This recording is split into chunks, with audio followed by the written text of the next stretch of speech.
18 oktyabr Azərbaycan Respublikasının müstəqilliyin bərpasından 34 ilin tamam olduğu gündür. Və bu münasibətlə mən sizin hər birinizi təbrik edirəm. İndi isə gərək öncə biz düşünək görək ki, 34 il ərzində biz müstəqilliyimizi bərpa etdikdən sonra biz dövlət olaraq, respublika olaraq biz nələri bacarmışıq, nələr etmişik gələcək nəsillər üçün və bu dövlətin müstəqilliyinin əbədiliyi üçün. İlk öncə ən əsas vacib məqamlardan biri, biz artıq öz ərazi bütövlüyümüzü təmin etmişik.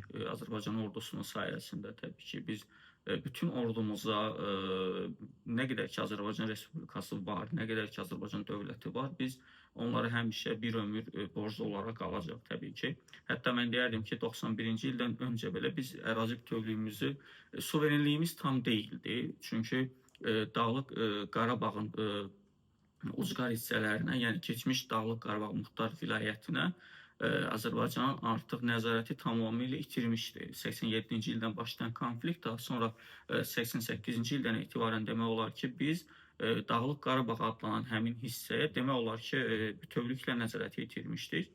Və nə gözəl ki, biz 2023-cü ildən etibarən biz Azərbaycanın tam suverenliyini bərpa etdik. Ərazi bütövlüyümüzü bərpa etmişdik, amma tam suverenliyimizi də bərpa etdik və bu bizim qazandığımız ən böyük uğurdur. Bu uğurda ən kiçik payı belə olan hər bir kəsə təbii ki, böyük təşəkkürlər düşür. Və digər məsələlər, ərazi bütövlüyümüz məsələsi aydındır, anlaşılandır. Və indi keçək iqtisadiyyatımıza, indi keçək parlamentimizə, indi keçək təhsilimizə, səhiyyəmizə, iqtisadiyyatımıza, vətəndaşlarımızın rifahına, onların gəlirlərinə və artıq bu tərəfə keçəndə ərazi bütövlüyündən başqa Azərbaycanın bu 34 il ərzində qazandığı, əldə etdiyi böyük bir uğur yoxdur. Çünki bizim iqtisadi göstəricilərimiz çox bərbad durumdadır. Xüsusilə də 2015-ci ildən sonra, o son 10 ildə Azərbaycanda parlament sistemi demək olar ki, sıradan çıxarılıb. Və bu da son 20 ilin nəticəsidir.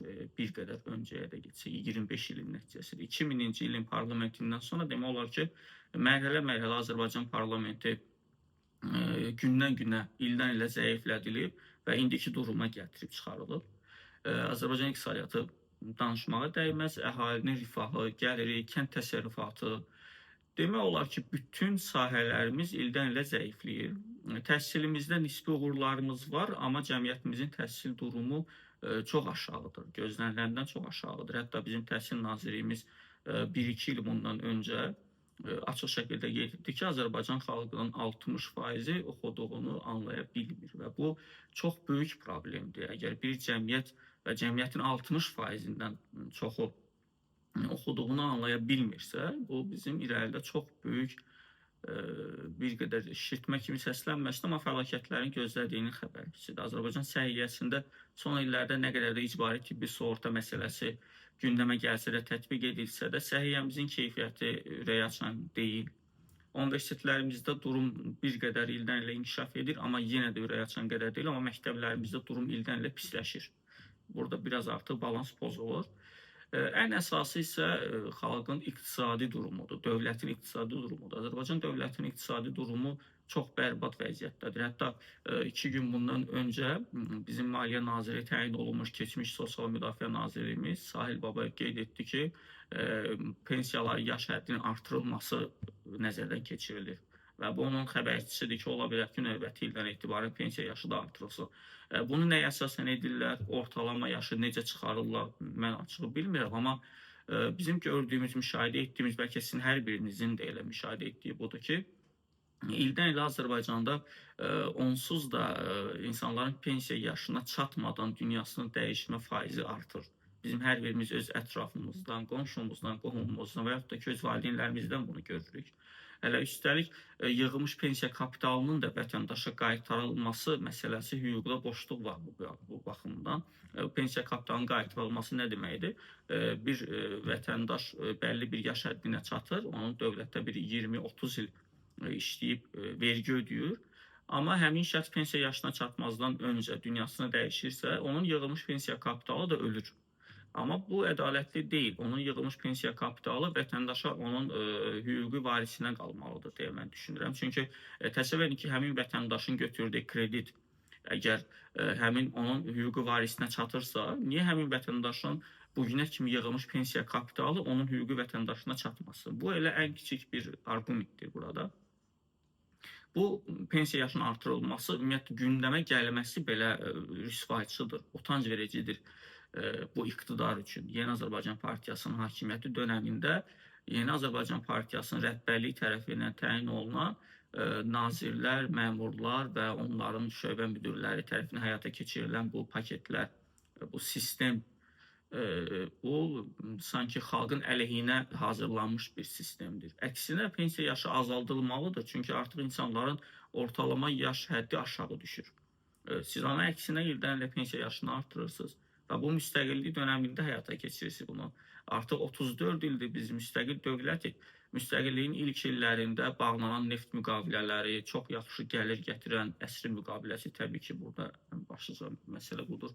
Və bu artıq neft gəlirləri də əvvəlki qədər deyil. Bəs qeyri-neft sektoru müstəqillik dönəmində və biz 34 ildir artıq müstəqilliyimizi bərpa etmişik.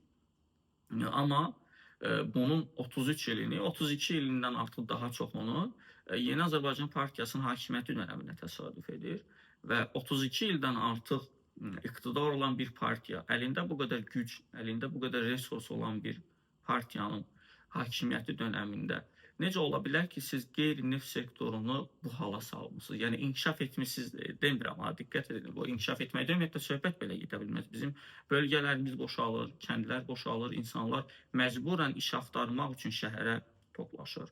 Və şəhərdə də işsizlikdir, şəhərdə də sıxlıq yaranır təbii ki, metroda, ictimai nəqliyyatda, elə yollarda tıxacların olmasına səbəb.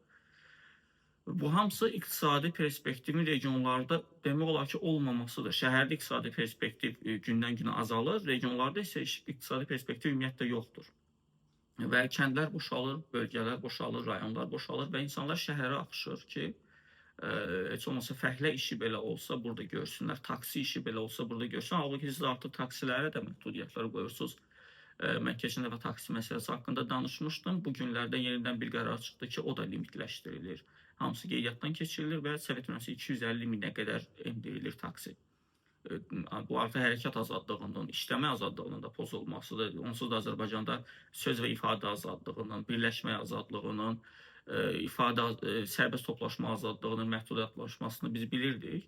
Amma indi də artıq hərəkət azadlığının, işləmə azadlığı da insanların əlindən alınır.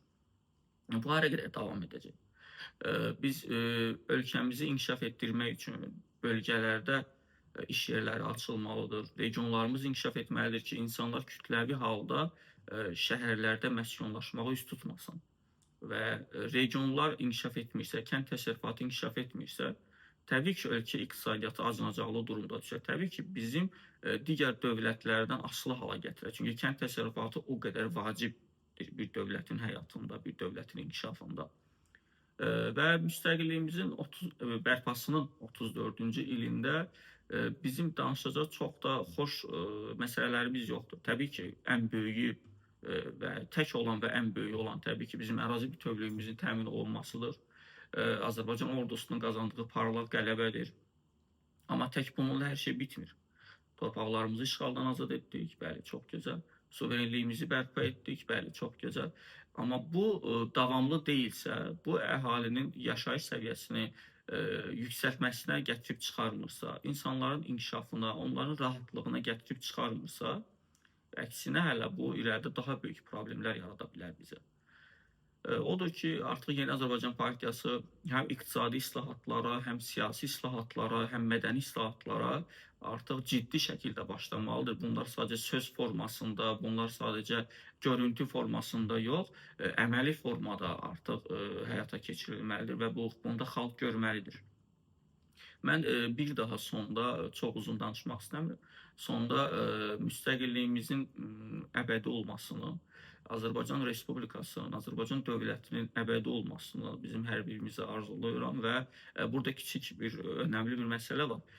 müstəqil olmaq, həm də respublika tipində müstəqil olmağı mən bizə arzu edirəm. Çünki bu çox önəmli məsələdir. Kiçik görünə bilər, kiçik səslənə bilər, amma mən bizim hər birimizə respublika formasında müstəqilliyimizin əbədi olmasını arzu edirəm.